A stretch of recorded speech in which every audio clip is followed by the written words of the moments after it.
نحمدہ ونصلی علی رسولہ الکریم اما بعد فاعوذ باللہ من الشیطان الرجیم بسم اللہ الرحمن الرحیم۔ حاضرین و سامعین السلام علیکم ورحمۃ اللہ وبرکاتہ۔ اس وقت ہمارے ساتھ معروف دینی اسکالر مولانا محمد اسحاق صاحب تشریف فرما ہیں۔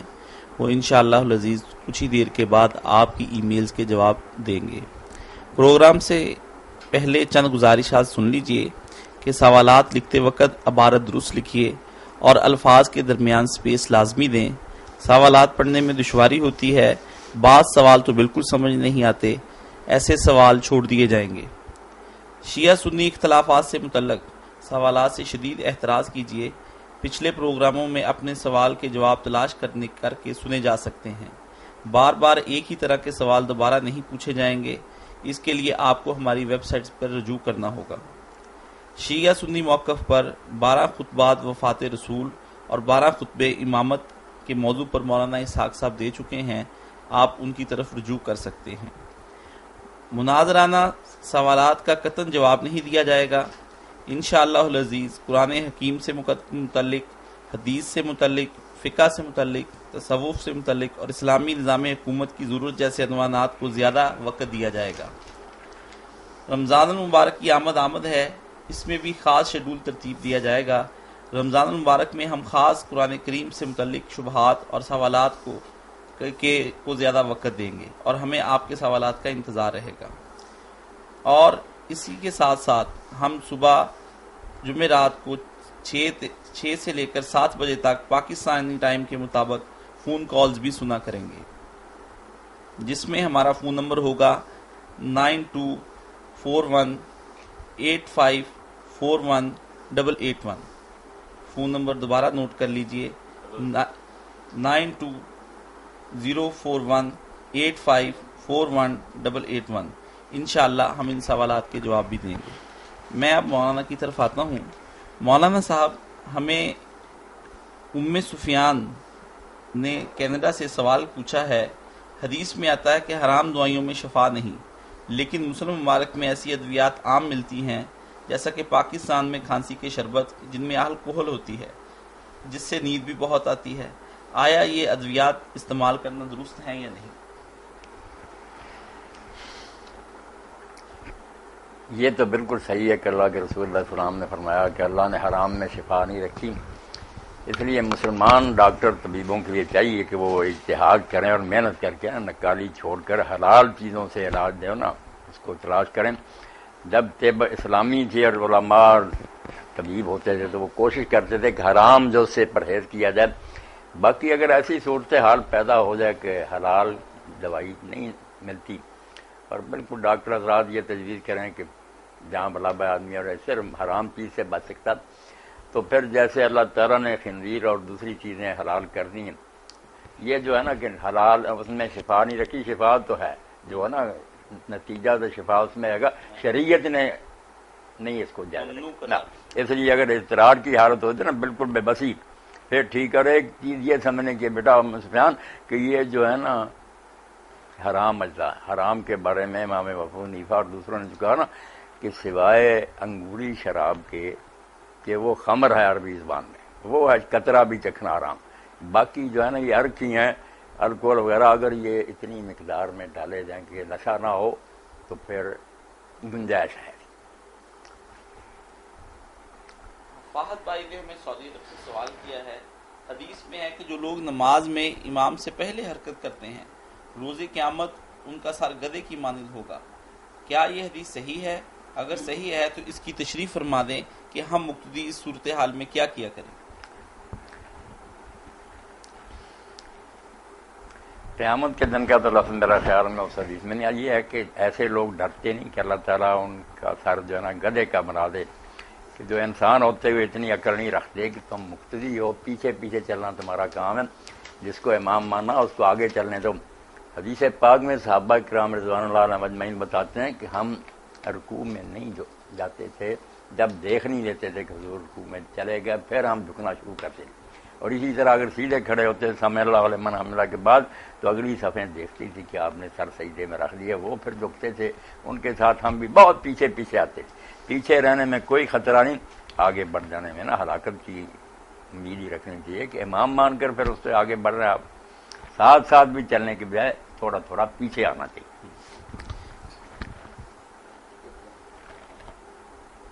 ایک خاتون محترمہ ہنا نے یہ پوچھا ہے، کیا احادیث میں الو کی نحوست کا ذکر آیا ہے؟ اور یہ بھی ساتھ بتا دیں کہ ماہ سفر کی نحوست سے کیا مراد ہے؟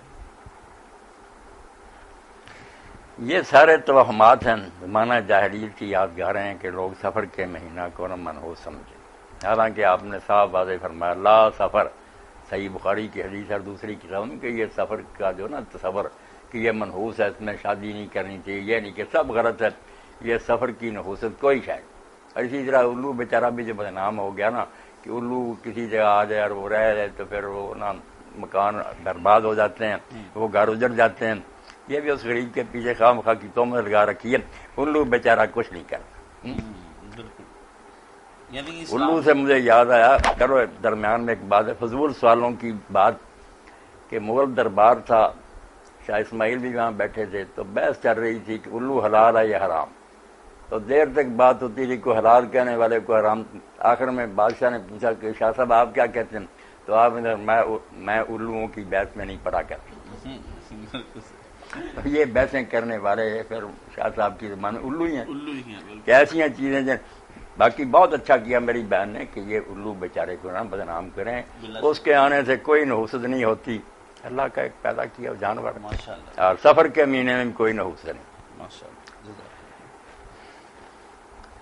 ایک سوال ہمیں مولانا یو اے ای سے آیا ہے جس میں یہ بھی ہے کہ کیا مرگ کے بعد رسم کل کروانا جائز ہے یا نہیں؟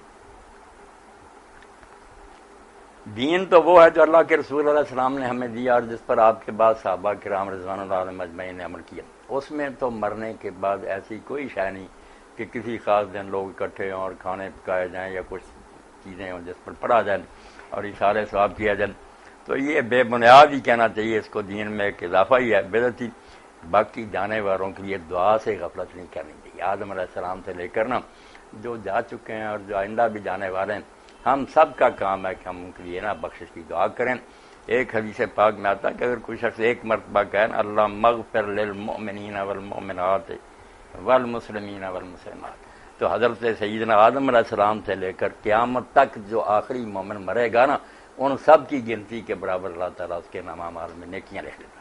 یہ بڑی بات ہے، ساری دنیا کے مسلمانوں کی اسے فکر ہے، جو ہوگا جو ہونے والے ہیں، اللہ مغفر للمؤمنین والمؤمنات والمسلمین والمسلمات۔ آپ نے تو ایک مرتبہ کا ذکر کیا، مگر حضرت امام جعفر صادق علیہ السلام فرماتے ہیں کہ روزانہ اس دعا کو 25 مرتبہ پڑھنا چاہیے۔ چھوٹی سی دعا، سب ختموں اور قروں سے نا اعلیٰ بہتر دعائیں کرنی چاہیے مرحومین کے لیے، دعا جو نا اس سے غفلت نہیں ہونی چاہیے، یاد کریں ان کو۔ خرم بھائی یو اے ای سے پوچھتے ہیں سورۃ اسراء کی آیت نمبر 80 کی تفسیر فرما دیں تو بہت عنایت ہوگی۔ 80 جی۔ وَقُلْ رَبِّ أَدْخِلْنِي مُدْخَلَ صِدْقٍ وَأَخْرِجْنِي مُخْرَجَ صِدْقٍ وَاجْعَل لِّي مِن لَّدُنكَ سُلْطَانًا نَصِيرًا۔ سورہ اسراء جس میں یہ آیت آئی نا، معراج شریف کے بعد اللہ کے رسول علیہ السلام کو اللہ تعالیٰ نے یہ سورت نازل کر کے آئندہ کے حالات کے لیے ہدایتیں دے دی۔ معراج جو ہے نا، یہ سمجھیں مدینہ کی زندگی اور مکی زندگی کے درمیان ایک حد ہے۔ مکی زندگی کا خاتمہ ہو رہا تھا 12 ہجری میں، 12 نبوت میں ہوا، اور مدینہ شریف کے لوگوں سے مادہ ہو گیا تھا، آپ ان قریب وہاں منتقل ہونے والے تھے۔ اس لیے سورت میں پھر اپنے شاہی دربار میں بلا کر اللہ نے جو منشور تھا نا کہ مدینہ میں جو اسلامی ریاست قائم ہوگی اس میں کیا کیا بنیادی اصول ہوں گے، وہ آپ پڑھتے جائیں۔ اس میں اللہ تعالیٰ نے اپنے ساتھ میرے ساتھ شریک نہ کرو، پھر والدین کے ساتھ سلوک، سارا کچھ بیان کر دیا۔ تو آپ نے جب مکہ سے نکلنا تھا اور مدینہ جانا تھا تو یہ ہجرت کی آیت جو نا آپ کو سکھائی گئی پھر کہ آپ جب چلیں یہاں سے وَقُلْ رَبِّ أَدْخِلْنِي مُدْخَلَ صِدْقٍ، اے اللہ جس جگہ میں جا رہا ہوں میرے لیے ایک بہترین اور پائیدار ٹھکانے میں مجھے داخل کرنا۔ مدینہ کے لیے پہلے یعنی ہجرت کے بعد جو مستقر اور مقام بننا تھا نا، اس کو یاد کیا کہ جہاں میں نے جا کر مقام کرنا وہاں میرا داخلہ شاندار ہو، اور مکہ سے بھی مجھے نکالنا تو شاندار طریقے سے نکالنا، یہاں سے میرا نکلنا تو عزت و آبرو کے ساتھ ہو۔ اس لیے ساری کوششوں کے باوجود کہ کفار مجتمع تھے، آپ کو قتل کرنے کے لیے اکٹھے ہوئے تھے، مکان گھیرا ہوا تھا، مگر اللہ تعالیٰ نے ایسا سامان کیا، پھر وہ غار کے دروازے پر بھی آہستہ آہستہ کوئل گاتے پہنچ گئے، کچھ نہیں آپ کا بگاڑ سکے۔ جو دعا تھی نا کہ مدینہ میں داخل کرنا تو شاندار طریقہ، وہ بھی دیکھیں کہ روز مدینہ کے لوگ آ کر نہ صفیں باندھ کے کھڑے رہتے تھے، آپ کے انتظار میں دوپہر ڈھلتی واپس ہو جاتے۔ اس دن بھی واپس ہونے لگے تھے جبکہ ایک یہودی اپنے قلعہ پر کھڑا تھا، اس نے کہا مسلمانوں تمہارے پیشوا آ گئے، تو نعرہ ہے اللہ اکبر ہوا، اور حضور کو پھرنا بڑی عزت اور آبرو کے ساتھ سارے صحابہ کرام لے گئے ہیں۔ اور آگے اللہ تعالیٰ نے فرمایا وَجَعَلْ مِن لَّدُنْكَ سُلْطَانًا نَصِيرًا، اب مغلوبیت کا زمانہ ختم ہونے والا ہے، آپ کو حکومت عطا ہونی ہے، اسلامی حکومت کی بنیاد رکھنی ہے۔ اس کے لیے دعا سکھائی گئی کہ آپ اللہ تعالیٰ سے یہ دعا کرتے رہیں کہ اللہ تعالیٰ مجھے ایک ایسا اقتدار دینا جو میرا مددگار ثابت ہو، پھر کوئی مشکل راستے میں نہ آئے۔ تو یہ ہجرت کی آیت ہے، مکہ سے نکلنا بھی آبرو کے ساتھ ہو، مدینہ میں داخلہ شاندار ہو، اور پھر اپنی طرف سے مجھے ایسی قوت اور اقتدار اور سلطنت دینا جو میرے مشن کے لیے میری مددگار ہو۔ اللہ نے یہ سب دعائیں قبول کی۔ ماشاء اللہ۔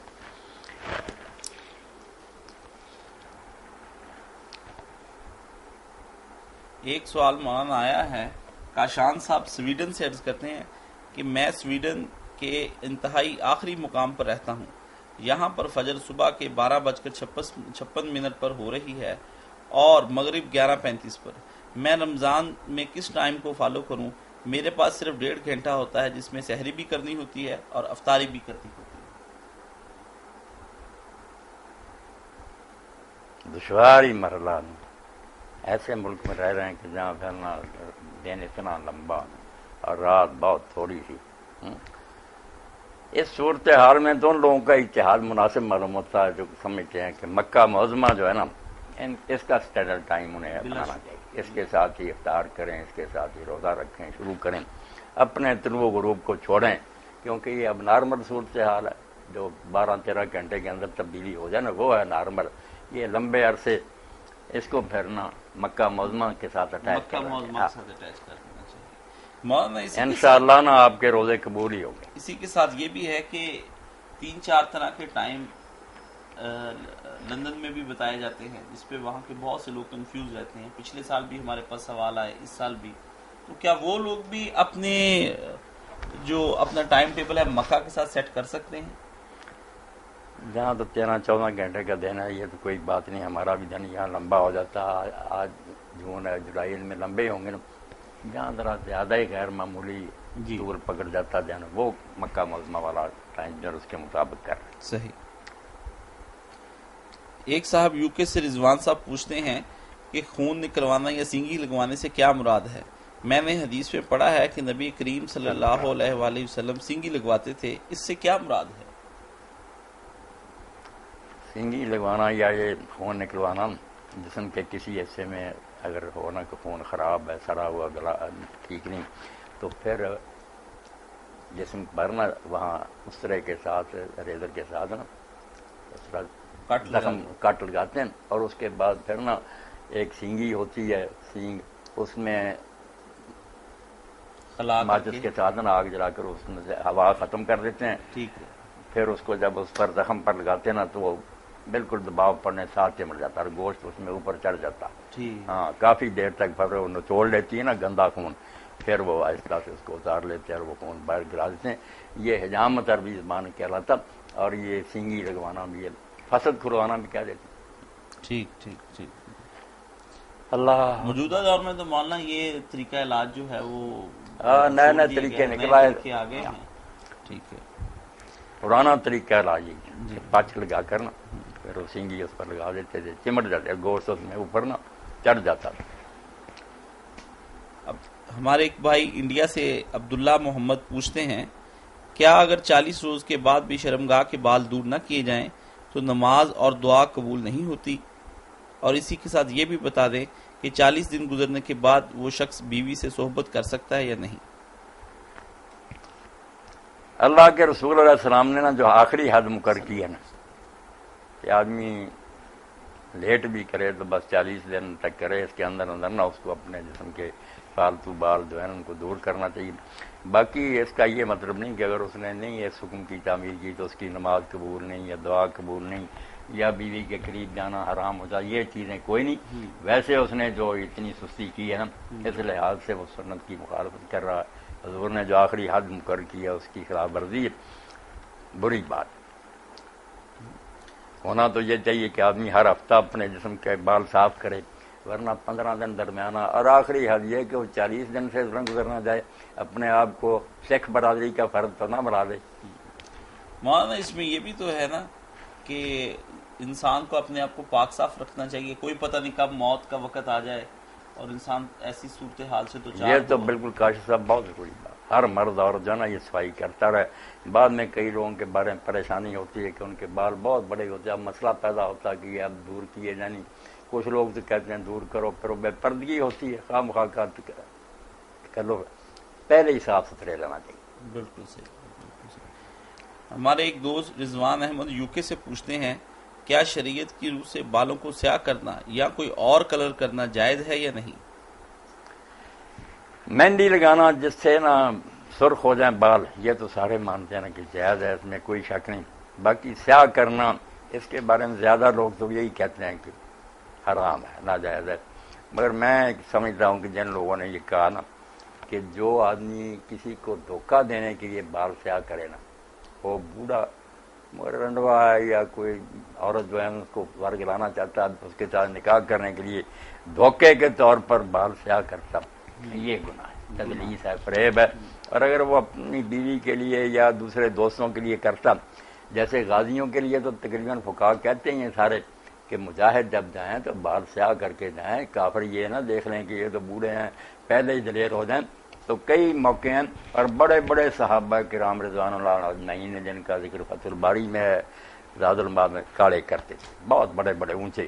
تو یہی سمجھا گیا کہ جو لوگ دھوکے کے لیے کرتے ہیں وہ ناجائز ہے، جو اپنے آپ کو ذرا ٹھیک ٹھاک رکھنے کے لیے وقار کے لیے کہ اس میں کوئی حرج نہیں۔ اس میں امام حسین علیہ السلام کا سر مبارک جب آیا ہے اس پہ بھی سنا ہے کہ خضاب لگا ہوا تھا اس وقت، اس کا جو خضاب ہے نا وسمے وغیرہ کا، وسمہ ایک ایسی چیز ہے کہ اس سے جو خضاب ہوتا تھا نا وہ سرخی سیاہی مائع، اچھا سیاہ بھی ہوتا مگر اس میں سرخی بھی جلتی ہے نا، وہ نرا سیاہ نہیں ہوتا۔ صحیح صحیح، بلا شک۔ مولانا صاحب ایک ہمارے دوست خرم صاحب ہیں جو UAE سے یہ سوال پوچھتے ہیں کیا شیعہ حضرات بھی ختم نبوت کا عقیدہ ویسے ہی مانتے ہیں جیسے اہل سنت والجماعت مانتے ہیں؟ اس کے لیے ان کی کسی کتاب کا حوالہ ضرور دے دیجیے۔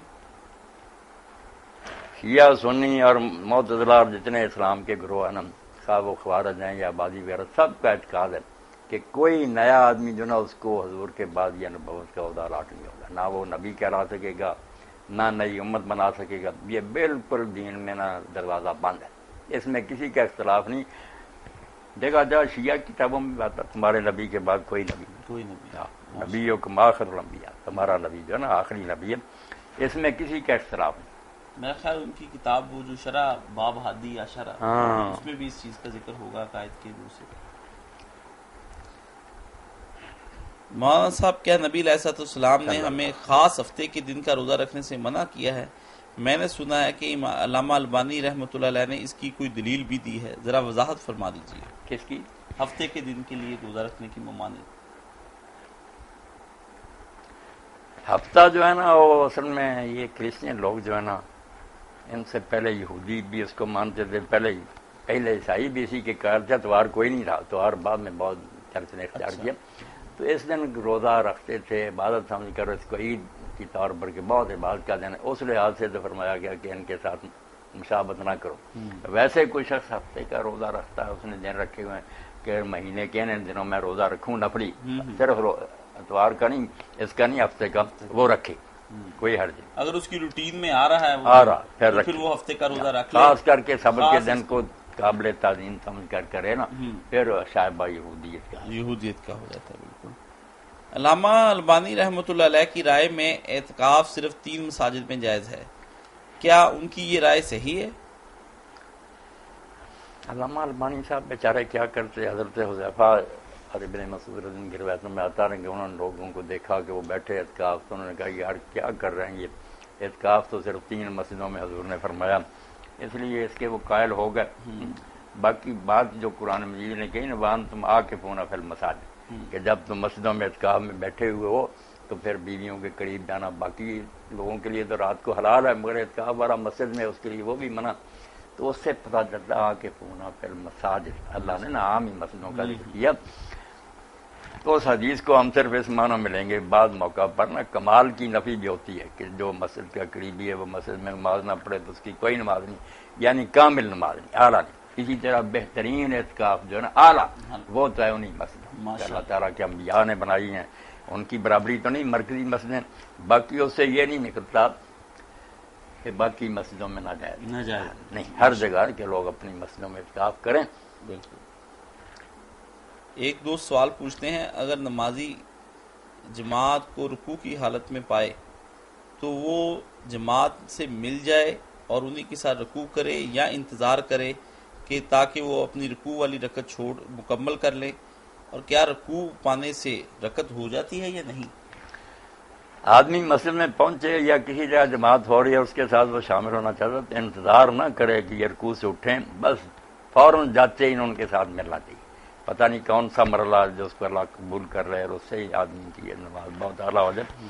جاتے ہی فوراً اللہ اکبر کہیں، رکوع میں چلے جائیں، اور رکوع میں اگر شامل ہو گیا تسلی سے آپ نے رکوع ان کے ساتھ کر لیا تو آپ بالکل مطمئن رہیں کہ آپ کی وہ رکعت ہو گئی، دوبارہ پڑھنے کی ضرورت نہیں۔ سورہ فاتحہ پڑھنا لازمی ہے، یعنی وہ کھڑے کھڑے کی بات ہے۔ کچھ کہتے ہیں جب قیام کی حالت میں ہو تو ساتھ پڑھے، کچھ کہتے ہیں نہ پڑھے، وہ الگ مسئلہ۔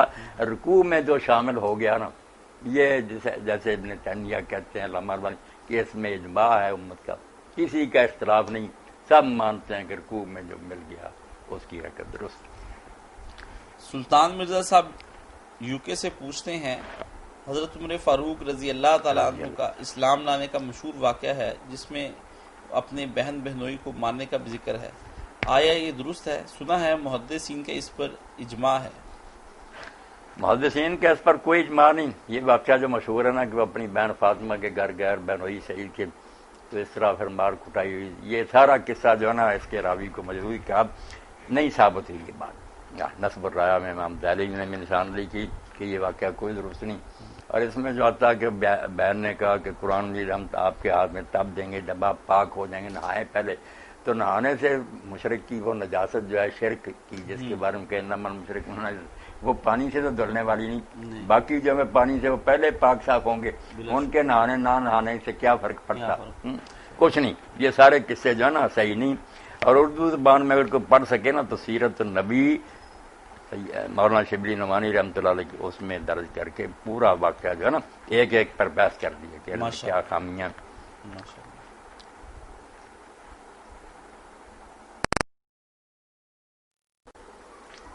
مولانا صاحب سید اسد بخاری حدود کے بارے میں ایک سوال پوچھتے ہیں، قرآن کریم میں زنا کے ثبوت کے لیے 4 گواہوں کو لانے کا حکم دیا جاتا ہے، لیکن اگر کسی عورت سے زنا بالجبر ہو جائے اور وہ حاملہ ہو جائے تو شریعت اسلامی اس مسئلے کو کیسے حل کرے گی؟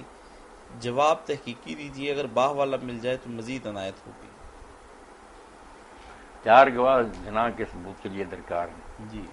تو کسی عورت کے ساتھ جبر ہوا، حاملہ ہو گئی، اس کے بارے میں پھر کیا پوچھتے؟